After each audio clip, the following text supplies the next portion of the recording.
Hi all, welcome back. అందరికీ నమస్కారం. ఈ వీడియోలో మనం డైరెక్టర్ వివి వినాయక్ గారి డైరెక్షన్లో నయనతార గారు హీరోయిన్గా నటించిన సినిమా లిస్ట్ చూద్దాం.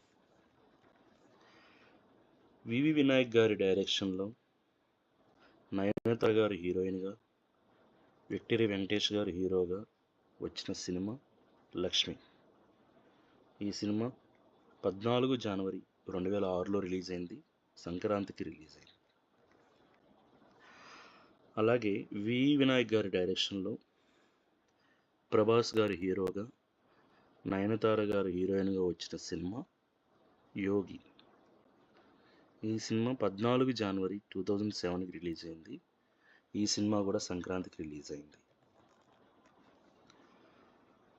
వి వినాయక్ గారి డైరెక్షన్లో ఎన్టీఆర్ గారి హీరోగా మరియు నయనతార గారి హీరోయిన్గా నటించిన చిత్రం అదుర్స్.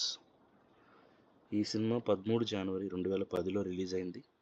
ఈ అదుర్స్ సినిమా కూడా సంక్రాంతికి రిలీజ్ అయింది. ఇప్పటి వరకు మొత్తానికి నయనతార గారు వివి వినాయక్ గారి డైరెక్షన్లో 3 సినిమాలలో నటించారు. 1 Lakshmi, 2 Yogi, 3 Adurs. Thank you for watching. మరిన్ని తెలుగు సినిమాల విశేషాల కోసం please like, subscribe the channel. Thank you.